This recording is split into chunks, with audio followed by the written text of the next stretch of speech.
liriknya tuh kan bicara soal memaafkan. Hmm. Kok banjir saya, padahal nggak hujan. Yang Ternyata basah cuman di area muka iya, ya, Bu. sampai saya buang itu masker gara-gara Lepek. basah, lepek. Dan ternyata forgiveness itu bukan untuk lawan main kita. Gimana? Forgiveness Yes, is itu not for them. Forgiving someone is about you. It's about letting you feel more comfortable with yourself. Masalahnya ketika udah gede, kayak lo makin bisa mikir lebih ribet, lebih banyak, lebih Kompleks lah. kompleks. Oh ternyata minta maaf tuh gak sesederhana itu. Oke, masalah lo sama orang bisa minta maaf sama lo. Atau kita bisa minta maaf sama orang. Lah kalau yang nyakitin lo situasi. Aduh.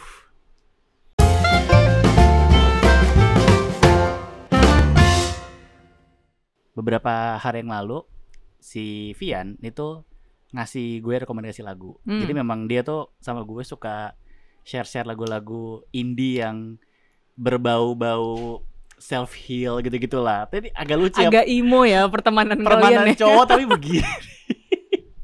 Dan latest song yang dia kasih ke gue itu ada lagunya Kunto Aji. Yang terbaru. Kayak lagunya gue gak tau ya udah bukan, setahu gue ini bukan dari album sebelumnya deh. Nah, kayak mungkin baru kali ya. Baru. Album baru, judulnya Jernih dari Kunto Aji. Pas gue denger tuh kesalahan terbesar gue tuh first time gue denger lagu ini, gue di motor malam lagi perjalanan pulang dari kantor. Kan capek ya. Denger lagu itu. Hujan gak nih? Mendung gak nih? Enggak. Oh enggak. Tapi liriknya tuh kan bicara soal memaafkan. Kok banjir saya, padahal nggak hujan. Ternyata, yang basah cuman di area muka ya, Bu. Sampai saya buang itu masker gara-gara basah, lepek. Maksudnya gue nggak berusaha menjadi cowok yang gampang nangis atau cengeng ya, tapi ketika gue merasa ada satu lagu yang bisa ngena di gue, kan gue jadi bertanya, gue kenapa? Kok ada, apalagi ada repetisi lirik tentang aku memaafkan, disitulah titik gue kok jadi fragile tiba-tiba. Pertahanan gitu ini pertahanannya runtuh gitu loh. Maksud gue bukan tipe yang dikit-dikit denger lagu nangis, dikit ini galau, enggak, gue bukan orang kayak gitu. Kayak misalnya gini, ada film Thailand yang kemarin lagi rame, judulnya How to Make Millions Before Grandma Dies gitu loh. Ada teman gue yang udah nangis dari awal sampai belakang tuh nangis terus. Ada di tengah-tengah. Gue tuh sepanjang film enggak yang dikit-dikit nangis dikit, enggak. Tapi ketika adegannya digabungin jadi satu, terus di belakang dihantam dari untuk sebuah film yang closure-nya luar biasa, runtuhlah pertahanan gue. Nah, gue tipe orang yang seperti itu, bukan yang gampang nangis gitu loh. Tapi ketika lagu ini runtuh banget gue di situ. Apa ada masalah apa sama diri gue bertanya-tanya gitu loh. Nah, mungkin agak unik ya episode yang kali ini, karena tadi kita memutuskan kita cari aja dari lirik-lirik lagunya, kita bedah ala-ala, dan mungkin ada yang bisa kita ceritakan lewat pengalaman kita masing-masing gitu loh. Kalau ada pengalaman yang patut diceritakan dengan tokoh-tokoh yang mungkin disamarkan namanya oleh kita gitu loh. Tapi kalau boleh sebut ya gak apa-apa juga sih. Janganlah. Demi kemaslahatan ya. Terus tadi lu sempat baca juga ya lirik-lirik lagunya, dimulai dengan aku berserah semakin malam, semakin lirih suara terdengar, mengapa dunia tak adil. Kayaknya udah yudayu banget nih ya. Udah langsung dalam ya. Luka yang basah masih terasa, tak ada maaf sempat terucap, aku hanya ingin merasa damai. Dari situlah. Sebenarnya tak, kalau sekarang nih kita nggak lagi panas ya. Iya. Lagi hujan gitu kan. Ngomonginnya kayak gini, wah sendu banget nih, dapet banget nih. Pas banget sendunya. Dan gue tuh sebelum kita ngomongin ke lirik ya. Boleh. Gue tuh dari mungkin pas gue lagi ngerjain tesis ya kayaknya ya. Itu tuh gue tesis gue tuh menjadi satu tahapan hidup yang buat gue berat banget gitu ya. Dan kayak nggak tahu kenapa gue dipertemukan dengan lagunya Kunto Aji dulu. Kunto juga nih? Iya serius. Gue bener-bener mainin satu album terus-terusan, bener-bener terus-terusan. Cuman itu selama gue ngerjain tesis. Pas gue udah mulai ada pengobatan sama ada konseling gitu waktu itu. Jadi kayak somehow lagu-lagu Kunto Aji tuh dapat banget di gue. Terus gue juga tahu sebuah fakta bahwa waktu itu gue terkonek dengan seseorang yang juga terkoneksi sama Kunto Aji gitu ya, yang membantu perjalanan spiritual dan psikologisnya Kunto Aji lah gitu ya, untuk jadi kayak lu kenal somehow gue dipertemukan dan kita berproses bersama-sama gitu. Gue nggak bareng sama Kunto Aji, cuman kayak ternyata ada irisannya gitu. Jadi kayak ternyata memang Kunto Aji tuh bukan tipe orang yang asal gitu. Ketika dia bikin sesuatu, dia bikin sebuah karya. Even kayak ternyata nada dan beberapa frekuensinya tuh dipilih waktu itu sama dia di album yang sebelumnya. Jadi kayak untuk yang sekarang gue juga yakin emang ada makna yang lumayan dalam yang mau di-deliver gitu di lagu ini yang judulnya Jernih. Dan biasanya dia kayak gitu, judulnya apa, isinya apa gitu. Bener. Ya kan ini bukan tentang air tuh. Lagu ini, lagu Jernih ini bukan tentang air, tapi bagaimana menjernihkan hati sendiri yang kayak ganjel gitu kan. Ada aja yang kok gue kayak gantung, kayak ganjel, tapi kayak gue pengen bebas, kayak gitu gak sih ya? Apa yang ngegantung gitu loh. Iya, apa sampai nih, kita belum bisa jernih, bener. Tadi gue lupa. Boleh. Ntar gue nyontek dulu. Nah, tapi gue sampai cerita kali ya.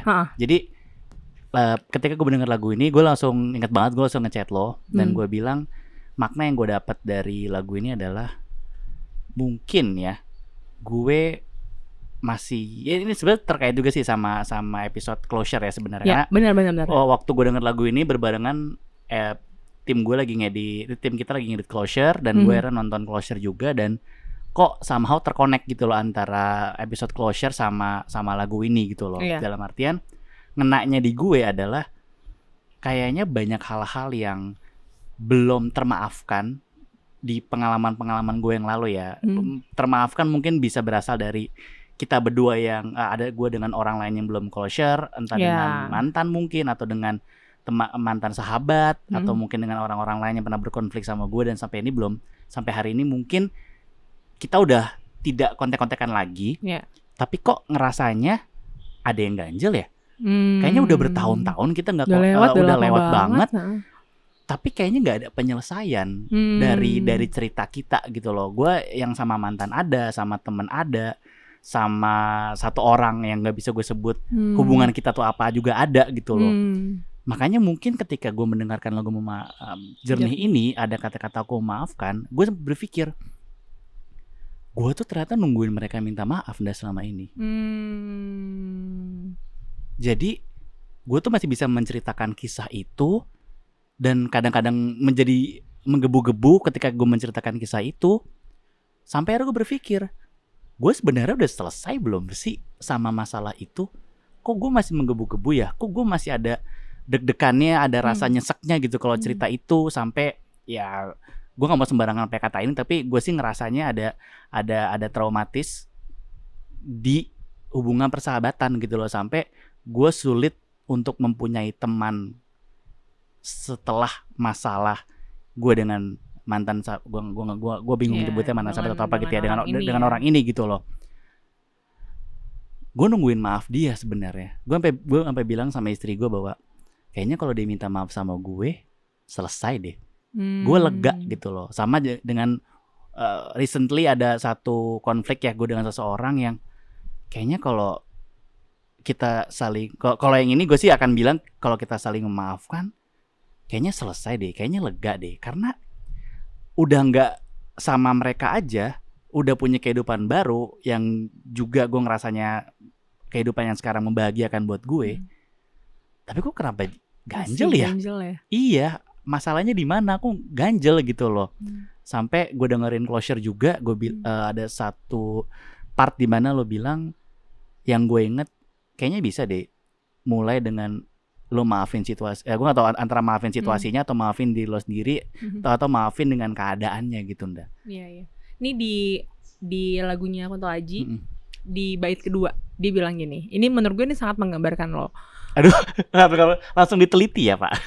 Luka yang basah masih terasa. Tidak ada maaf sempat terucap. Aku hanya ingin merasakan damai. Bener banget.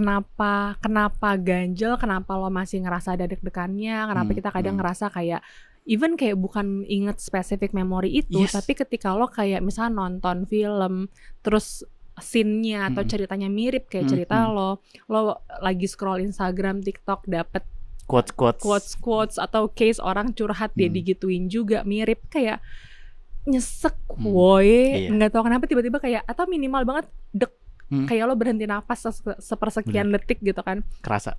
Iya bener, gue suka penggambaran luka yang basah, karena kayak luka yang basah kayak lo kena angin aja tuh nyeri kan, ada kayak aduh gitu, padahal itu bukan ditekan, bukan dipukul, bukan diapain, lo cuman kena angin gitu, berarti emang masih basah lukanya, bahkan bukan jadi, walaupun udah bertahun-tahun. Iya bisa segitunya dah.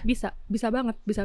Makanya yang namanya tadi lo sempat pakai kata-katanya trauma, itu tuh basahnya lama banget jadi makanya dampaknya tuh panjang banget, dan treatment buat trauma tuh panjang juga, karena lukanya semakin kayak luka tubuh deh, makin lo tadi cuma kegores, terus nggak diobatin, ternyata lo punya diabetes, makin gede tuh lukanya kan, benar-benar. Terus aja makin gede, nggak diobatin, bukannya makin sembuh, bukannya kayak cuma luka biasa yang didiemin terus sakit di situ jadi apa tuh, jadi koreng-koreng gitu kan, nggak juga gitu, lama-lama malah dia ngelebar gitu.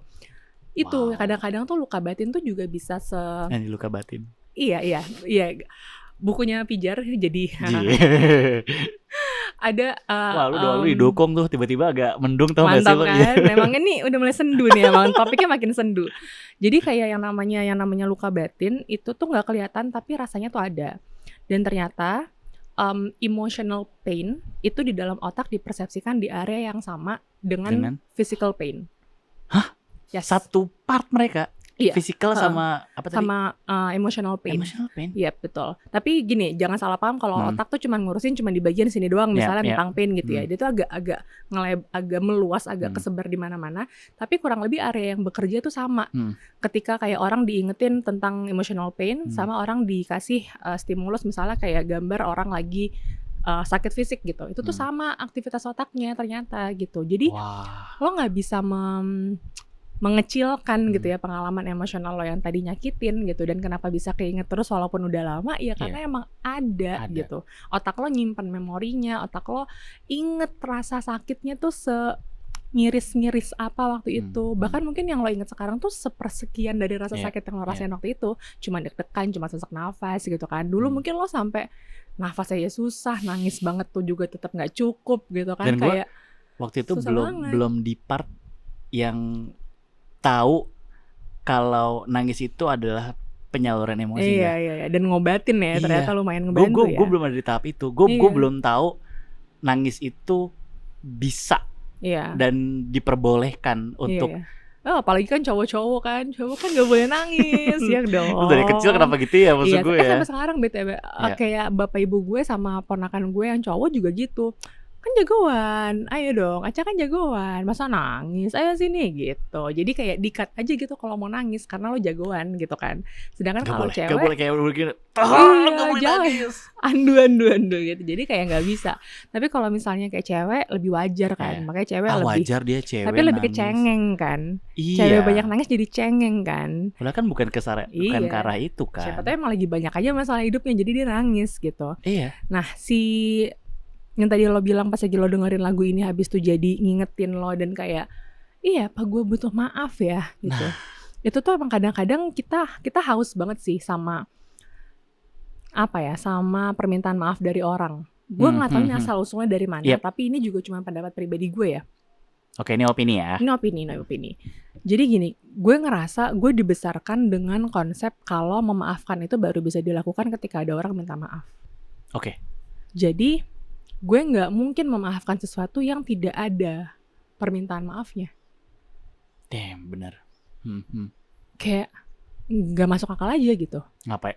Apa yang mau gue maafin? Iya, gue maafin. Lah, maafin lo apa? jangan Orang minta gak ada yang maaf. minta maaf. Kayak maafin apa deh? Iya, nggak ada, nggak make sense gitu. Kayak, ayo dong minta maaf dulu dong. Terus jawabannya apa kalau ada orang minta maaf? Oh iya saya maafin gitu kan? Transaksional kayak gitu kan? Kalau tulus. Exactly. Masalahnya ketika udah gede kayak lo makin bisa mikir lebih ribet, lebih banyak, lebih kompleks. Oh ternyata minta maaf tuh gak sesederhana itu. Oke, masalah lo sama orang bisa minta maaf sama lo, atau kita bisa minta maaf sama orang. Lah kalau yang nyakitin lo situasi, aduh.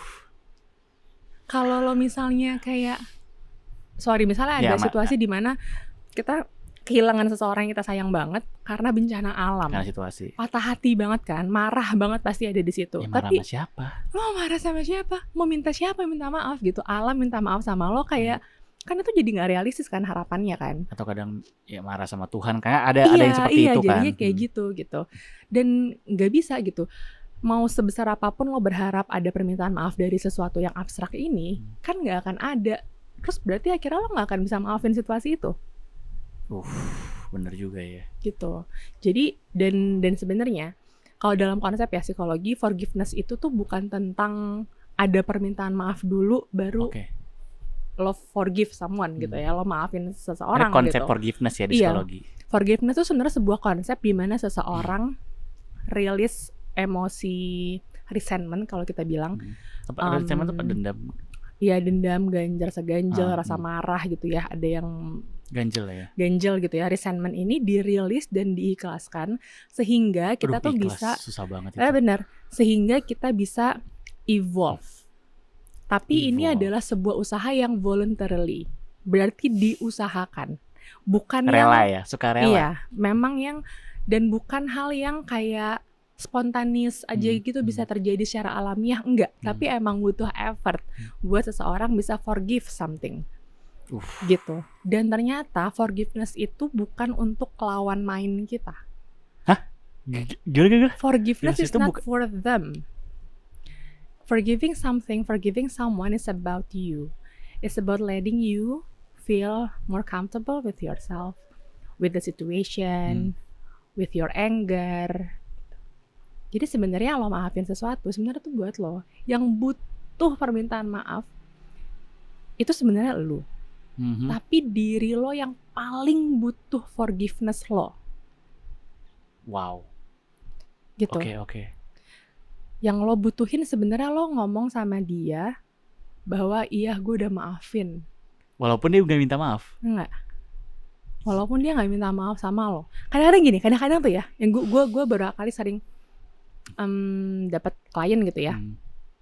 Kenapa sih lo butuh banget harus dia minta maaf? Kan dia salah. Simple konsep. Iya, kan dia salah. Dia harus ngakuin dong kalau dia salah.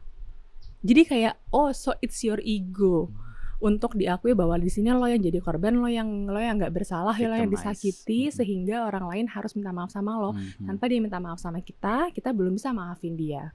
Padahal sebenarnya memaafkan itu ya tadi untuk ketenangan lo sendiri kok, untuk ketenangan gue sendiri juga kok. Gitu. Jadi sama kayak konsep closure. Kadang-kadang ternyata kita bisa closure sesuatu sama sesuatu hal atau sama seseorang dengan diri sendiri aja dulu gitu. Stepnya dari kita dulu. Kita yang memang closure, kita yang memaafkan, kita yang mungkin memahami kalau situasi waktu itu emang unfortunate gitu kan. Kayak ya emang waktu itu nyebelin gue, itu ngerugiin gue gitu. Itu kan fakta ya, maksudnya itu yang lo rasakan. Jadi ketika kita forgiving something bukan berarti kita kayak ngerasa ya deh gak apa-apa. Bukan menggak papain. Tapi kayak lo ngakuin kalau itu tuh salah. Yang dia lakuin tuh yang gak benar, gak sesuai sama fakta. Lo dirugikan sampai ada dampaknya apa gitu kan. Efek domino kepada efeknya banyak hal. Banyak, gue rugi, gue sakit segala macam. Tapi gue hidup kadang gitu. Perlu berpikir dan melihat dari sudut pandang dia gak sih? Kejauhan gak menurut lo? Kadang-kadang ada orang yang bisa mikir dari sudut pandang lawan bicara dan membantu, kadang enggak. Karena ketika kalau gue mikirin korbannya gue, ya jadinya itu. Gue kan tetap demanding untuk permohonan maaf dari orang itu gitu loh. Tapi nih kita kembali ke kasus teman gue deh, yang udah lama. Gue sampai berpikir bahwa pada akhirnya ya setelah sekian lama, dia gituin gue karena gue gak sih? Jadi nyalain diri lo sendiri akhirnya ke lo maksudnya. Kalau nyalain tuh kesannya kayak salah gue nih, tapi lebih kayak gue berkontemplasi gitu loh, berpikir bahwa kalau gue ngarepin dia minta maaf, tapi kalau sebenarnya gue kalau emang sebenarnya gue termasuk orang yang membuat dia jadi seperti itu ke gue, gimana? Apakah gue juga perlu minta maaf ke dia kah? Nah itu berpikirnya jadi seperti itu gitu loh. Apakah itu konsep menyalahkan diri sendiri, atau itu sebenarnya juga konsep kontemplasi diri juga gitu loh, untuk memikirkan bahwa keadaan itu tidak sepenuhnya gue korban dan dia pelaku, bisa aja 50-50 gitu nda. Sebenarnya gini, gue pernah diajarin sama profesor di sekolah gue, di kampus gue dulu, bahwa pada dasarnya segala sesuatu di hidup kita tuh netral, tak? Netral. Kita yang ngasih makna apakah itu positif atau negatif. Bener lagi. Gitu, kayak ini orang cerewet, tapi lo bisa menilai orang ini cerewet positif atau cerewet negatif. Tapi dia cerewet itu netral dasarnya. Annoying atau enggaknya itu kita yang mempersepsikan. Yes, betul. Anak ini sering nangis, mau lo nilai dia cengeng atau mau nilai dia seorang yang emang emotionally sensitive, itu terserah kita. Tapi anak ini emang faktanya dia sering nangis. Faktanya aja. Iya, netral. Tapi persepsinya dari kita. Betul. Termasuk yang tadi lo bilang, Gimana? lo berusaha mencari makna, either it's positif atau negatif. Kadang-kadang gak harus kayak gitu. Wow. Kadang-kadang netral aja, kayak oh waktu itu dia bilang ini. Jadi kayak yang dia lakukan, yang lo maknanya adalah fakta yang terjadi. Oh, dia bilang ini, dia gini, dia dapat keuntungan, gue dirugikan. Tapi dia juga umurnya segini misalnya gitu ya, kayak Masih mungkin muda. masih muda, dan habis itu gue ternyata ditemukan sama pekerjaan yang lain yang gue juga happy. Oh, mungkin emang ceritanya kayak gini. Emang timelinenya harus seperti itu. Iya. Itu jadi yang kayak, gue temuin sih.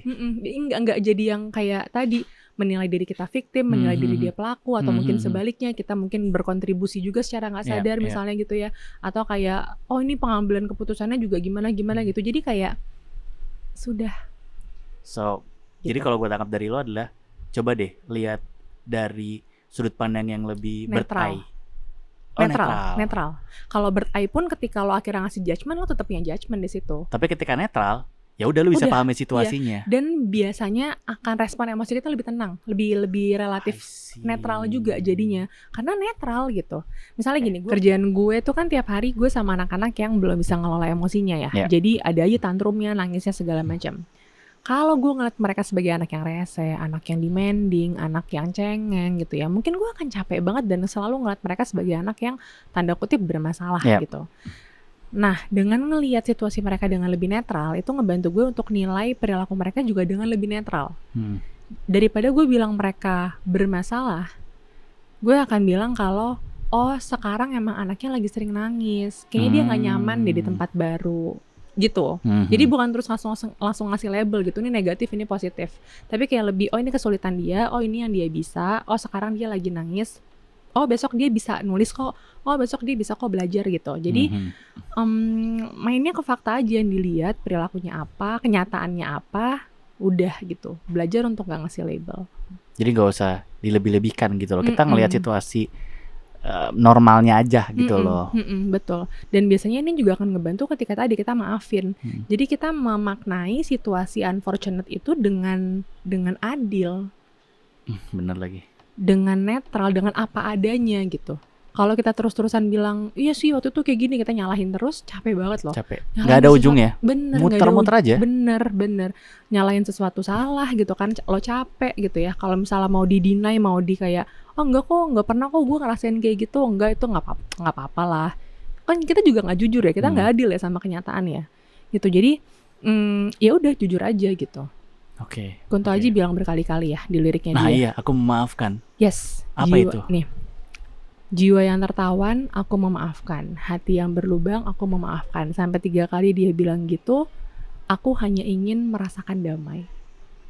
Emang dasarnya memaafkan tuh ya untuk perasaan damai diri sendiri gitu. Termasuk sama tadi hal-hal yang kita gak bisa dapat permintaan maaf dari hal-hal itu kan. Situasi, kondisi, Tuhan, bencana alam, gak bisa. Gak bisa. Penerimaan universitas, penerimaan kerja, gak bisa. Gak mungkin. Jadi ya memang kita, aku memaafkan. Pure dari kita untuk maafin diri kita sendiri. Mungkin jadinya lo di sini perlu memaafkan situasinya, tak? Situasinya, oke. Memaafkan situasinya, memaafkan ada kejadian itu, memaafkan orang itu, ya sudah. Lalu diikhlaskan, taruh dia di belakang, dan lo sekarang hidup di depan. Oke. Semangat ya. Terima kasih.